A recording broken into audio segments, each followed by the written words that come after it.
Mangwanani mwalelepo vuke njani vanave Africa. Welcome to Africa Good Morning, the news and current affairs show bringing you everything you need to know happening on the African continent and beyond. You are joined by Ashwin Berry on Wednesday, the 25th of September.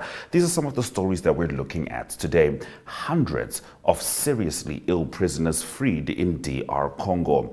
Egypt delivers more weapons to Somalia amid rising tensions with Ethiopia. And Russia in satellite deal with West African military governments. Follow all our programs on oneup2.com, DSTV 285, GoTV 25 in Namibia, and Network Media Hub on YouTube. We'll also be talking to Arrie Hougaard about stories stemming from South Africa, including Heritage Day. Stay with Africa. Good morning.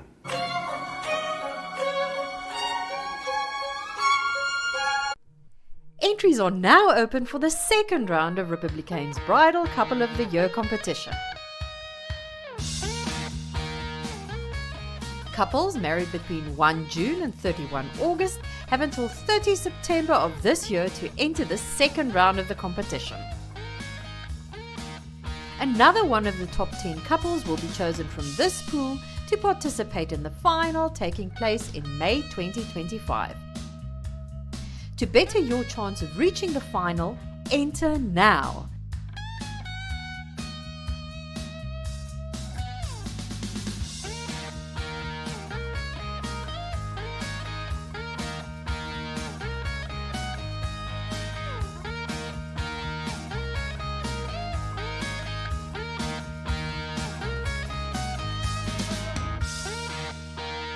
To enter, simply WhatsApp #Bridal2025 to 085 785 6231 and follow the on-screen instructions or scan this QR code.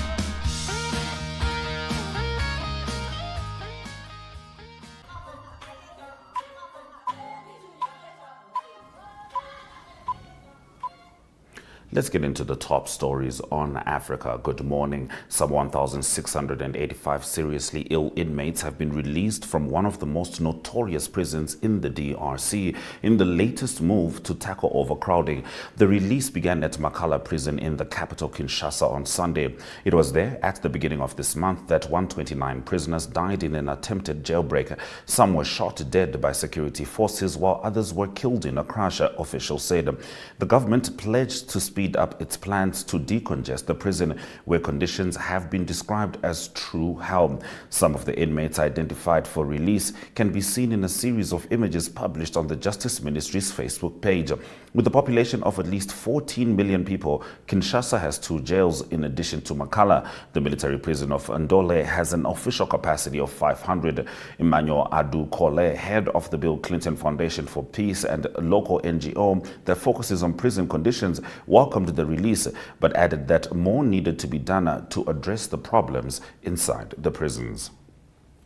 Moving on to our next story, an Egyptian warship has delivered a second major cache of weaponry to Somalia, including anti-aircraft guns and artillery, officials said. In a move likely to stoke further friction between the two countries and Ethiopia, a shipment of Egyptian military aid has arrived in the Somali capital Mogadishu to support and build the capabilities of the Somali army.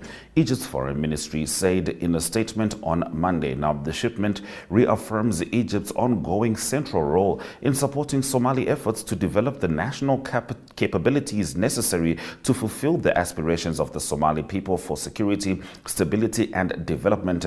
The ministry said in the statement, Egypt delivered its first round of military aid to Somalia in more than 4 decades in August. Ties between Egypt and Somalia have grown this year over their shared mistrust of Ethiopia, prompting Cairo to send several plane loads of arms to Mogadishu, Somalia's capital. After the country signed a joint security pact in August, the Egyptian warship began unloading the weapons on Sunday, the Reuters news agency reported, one diplomat as saying. Now, moving on, Mali, Niger, and Burkina Faso have announced a deal with Russia which will see them acquire telecoms and surveillance satellites. The three West African countries run by military juntas have been struggling to defeat Islamist insurgencies for years and have turned to Russia for military support. Now, Russia denies that its mercenaries have committed atrocities against civilians and that it is pushing propaganda and misinformation in West Africa's Sahel region. Ministers from the three countries met officials from Russia's aerospace agency Roscosmos in Mali's capital Bamako on Monday to discuss the agreement. The technology will boost border surveillance and national security in all three countries, says Mali's finance minister Aloseni Sanu, adding that it would enable secure communications. We'll certainly be seeing how that one unfolds. Now, at least 30 people were detained in 44 illegal acts recorded in the first month of campaigning for the October general elections in Mozambique. The Commander General of the National Police Force has announced calling for a lot of calm and cohesion on polling day. In these 30 days, we have recorded 44 electoral offenses in general. We have among the cases 3 serious bodily harm and 9 minor offenses, said Bernardino Rafael, Commander-in-Chief of the Police of the Republic of Mozambique, quoted by the media. Now, according to Rafael, of the 44 offenses recorded, 24 were damaging political parties' propaganda material.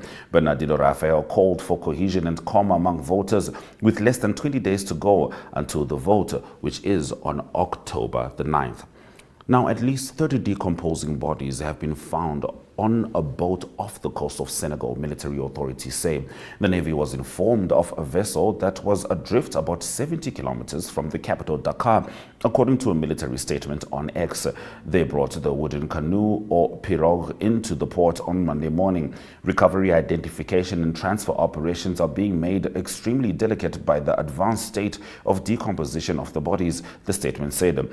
There has been a recent increase in migrants setting off from Senegal for Spain's Canary Islands, a journey of more than 1,500 kilometers across the Atlantic Ocean. Given how decomposed the bodies were, the migrants were probably adrift on the Atlantic Ocean for many days before fishermen found them. Investigations are underway to determine when and where the boat departed and how many people were on board, the army said. We must avoid this type of journey as it is a kind of suicide, said Dakar boat owner Mandiaye DNA. Those have been our top stories on Africa Good Morning. After the break, we're going to be crossing over to South Africa as Arrie Hougaard brings us the latest news stories from there. Stay with us.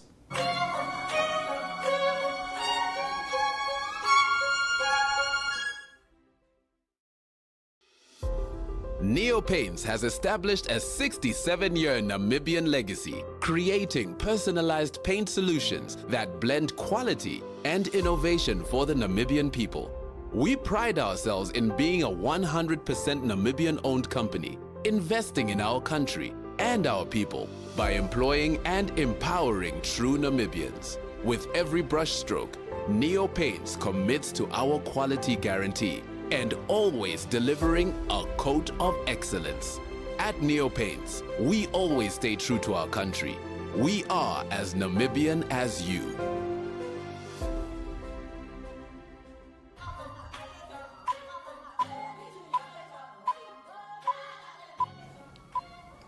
As promised, it's time for me to talk to Arrie Hougaard as he brings us the latest news stories from South Africa. Good morning, Arrie. How are you? Yes, very good morning, Ashwin. Nice to talk to you from South Africa, from Cape Town. It's always good having a chat with you. Now, South Africans look set to face a hefty electricity price increase, and this is in 2026. Tell us more, Arrie. Yes, the energy crisis is a topic for many years. It's better with load shedding at the moment. There's no load shedding at the moment, but it's expensive to generate all the electricity. So the first thing to take into account is that the Eskom's got massive debt at the moment to service. It's 446 billion South African rand, and it is the proposal at the moment is published by the National Energy Regulator. So they call it a bit of a controversial multi-year revenue application. So it will be decided on next year in March. That will be decided if it's going to be approved. There's going to be public hearing dates as well. So that's from the coal stations where they operate and they create the energy. But the proposal is a 36.15% hike in 2026. That's massive. I'll repeat that, 36.15% hike in 2026, then 11.81 in 2027 and 9.10 in 2018. So those are the hikes that is proposed, and it will be obviously quite difficult on the man in the street to have those hikes. At the moment, it is a hike of 12.74% or increase that is applicable for this year and next year, so we can feel it. We can see how expensive our electricity is. But I think in the public hearings, Ashwin, the big thing that will come out probably is that the capabilities and how strong Eskom is to get money in from municipalities. At the moment, municipalities owe Eskom 78 billion South African rand. So it's one thing to generate electricity, one thing to give it to the homes, but the municipalities are not getting those funds in. So that's a system that needs to be looked at very urgently. So that is what will be in discussion for Eskom. Understandably so. I mean, I understand you also said that the increases will stretch up until 2028. I just want to be clear on that. Yes, it will stretch out to 2028, and they estimate that, for instance, in 2026, with the increase, it will be additional 446 billion South African rand to be, or that is a number that could come in potentially. So it will stretch up till 2028. Yes. All right. Quick opinion, Arrie. Do you think this will affect the next election? Yes, it always is a role player, and it is one of the components that's linked to the economy. So that is tested in the man in the street. They vote on that, but the electricity supply, especially for the middle income, lower income, is a massive challenge. So I think that is definitely a role player. All right, Arrie. Now, with the advent of the two-pot system, many South Africans continue to withdraw money from their retirement savings. Tell us more. Yes, and it's, we spoke about it last week. It's a two-pot system that allows, there's a saving component, there's a retirement component now on your retirement. Or you can get access to money on the savings component. You're taxed on that, so that is a big problem as well. So for every 2 billion, for instance, that is given out, so to speak, the revenue will get 350 million. So there's been a huge volume of people that came forward to get access to some of their savings. And one reason that's been mentioned, that's like on the forms that had thousands and many thousands, 17,000 tax directives that they had to issue. Is that the middle and lower class is very highly indebted, and South Africa is very highly indebted, so Namibia as well. So debt per household is big. South African household debt is 154 billion US dollar, not South African rand. That's 2.7 trillion South African rand. So it's a massive amount of money that the households owe. If you look at the dollar number only, so people, especially in the age group 30 to 49, about 70% of applications came in that age class, 30 to 49, and from 50 to 59, just 14%. So that's helping households, but the fear is it's just going into this debt pot that everybody's battling with. Yeah, those are big numbers indeed, Arrie. I mean, you didn't even swing over to what those billions mean in rand, and that was for our senses. Thank you for that. Now, Nelson Mandela Foundation announced that former Minister Dr. Naledi Pandor is the foundation's new chairperson. A new page for an illustrious career. Indeed, that is a person that's made a big impact, Naledi Pandor, and it is only the third chairman that's been in that position since 1999 when the foundation was launched. And that is Nelson Mandela, former President Nelson Mandela Madiba, and South Africa miss him, but we're still very thankful for the foundations that he laid. Playing a massive role, the foundation, it's in different areas. Social justice is one of them. That's very important. That's Naledi Pandor. She will stand strong on social justice, and it's also very well funded by corporate business and overseas business. And so they also make a big impact in community. So also in the poorer communities where there's a big need. It is especially the social justice that President Mandela stands so strongly for, and unity. That is something that the foundation will be very serious about, and she will be as well. Yes, indeed. Now, South Africans celebrated Heritage Day yesterday, and acting President Paul Mashatile gave an address to the nation. Yes, it's our heritage is important, and it's a unique country like Namibia, and we from different cultures, different diversities, and it's a day of coming together. And it goes back to, it used to be called Chaka Day. I don't know if you can remember. Maybe it comes from when King Chaka died in 1828. So it was Chaka Day up to 1996, and with the new South Africa it became Heritage Day. So celebrating different cultures, it's celebrating diversity. It also ended up being a Bride Day in South Africa yesterday. So that's something that is also part of the cultures and the diversity and unity in a way. But Paul Moshetela, he confirmed he just had a tribute to fellow African countries, which include Namibia, and just he went back in saying how grateful South Africa still is for neighboring countries, also housing and accommodating freedom fighters and people that was against the fight against apartheid, and so that was encouraging to hear, and that is what we salute all the countries around South Africa on Heritage Day as well, including Namibia, of course. Including the land of the brave. Thank you very much, Arrie, for bringing us the news stories from South Africa. Thanks, Axel, and a brilliant day for everyone. Goodbye. Bye-bye. All right, cheers, Arrie. Those have been the stories from South Africa. Let's have a look at the weather predictions. It's been a little unpredictable, particularly with regards to Windhoek. Then we'll come back for economic news.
All right, let's get into economic news.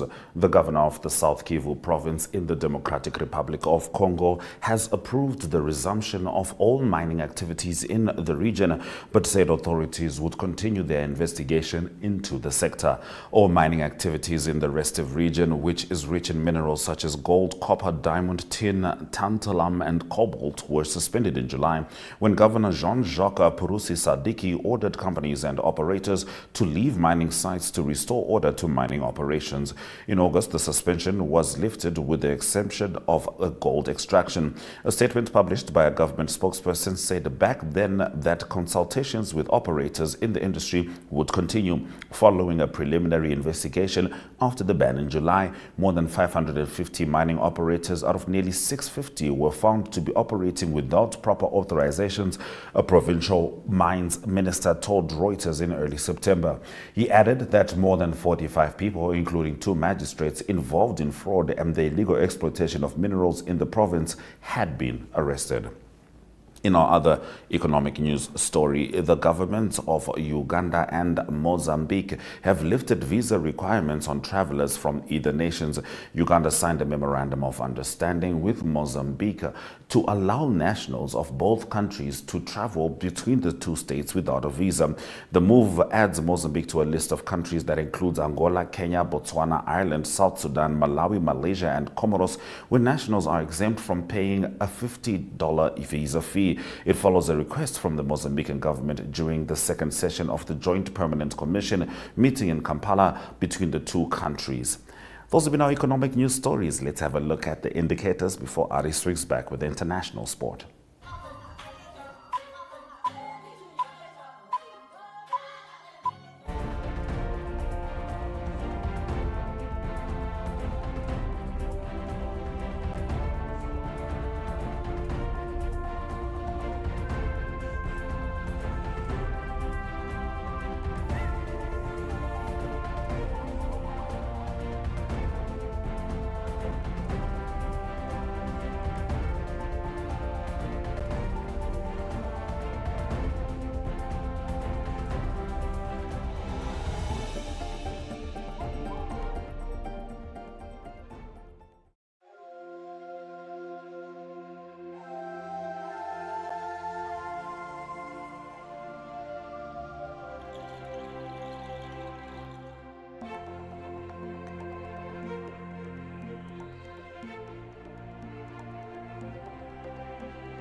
Good day everyone, time for international sports news, and starting off with soccer news first. The English Premier League, that will continue this coming weekend, and the news from the English Premier League is related to Manchester City. They've got an injury concern in their midfield, and that's after their influential player in the midfield, Rodri, picked up an injury against Arsenal the past weekend. That was in their 2-2 draw against Arsenal at home. It's a possibility that Rodri injured his ACL. That's a knee injury, and that must still be officially confirmed to the extent of the injury, but he might be out for an extended time. That leaves Manchester City a bit exposed in the midfield. Rodri, definitely the most influential player for them in the midfield. Manchester City previously let Calvin Phillips go. That was on loan to Ipswich, so he can only be recalled in January. He's a midfield player, so it looks like Mateo Kovacic will be playing in midfield, probably to replace Rodri, and Kovacic is a former Chelsea player. The next game for Manchester City is a away game, and that is at Newcastle, and that game is being played on Saturday. At the moment on the log, it is Manchester City leading with 13 points after 5 games. Just 1 point below them is Liverpool on 12 points, and then on 11 points is Arsenal. What's happening this coming weekend is Manchester City play next Newcastle. That will be away on Saturday, and then it will be Arsenal that host Leicester City, and it is Liverpool, they travel to Wolverhampton. That is the games on the weekend. Moving on to golf news, and it's another team competition that will start on Thursday, and that is the Men's President's Cup. It will be America that play in a team event against the rest of the world, excluding Europe. So it is the Americans that is highly favorites to win the tournament. They've won the last 9 tournaments that's been played in the President's Cup, and they definitely have more of the highest seeded players in the world rankings. Some of the players in the USA team is Scotty Scheffler, the world number 1, then also Xander Schauffele, also Colin Morikawa and Max Homa. Very strong team for the United States. The international team don't have that many players high up on the world rankings. Some of the players to mention in that team is Japanese player Hideki Matsuyama, then also the Australians Adam Scott and Jason Day, and then Southern African interest, only one player in the team from South Africa, that is Christian Besaidnout. The tournament will be played in Canada this year, so it will be played at the Royal Montreal Golf Club in Quebec, and it will start on Thursday and it will finish on Sunday. To close off today's international sports news, it is tennis news. The China Open will start at the end of the week, and on the women's side of the draw, it is Emma Raducanu of Great Britain that had to withdraw from the tournament. She's a former US Open champion, and she's got a foot injury. That's international sports news for today. Hope you have a great sport day, and we talk international sport again tomorrow. Goodbye.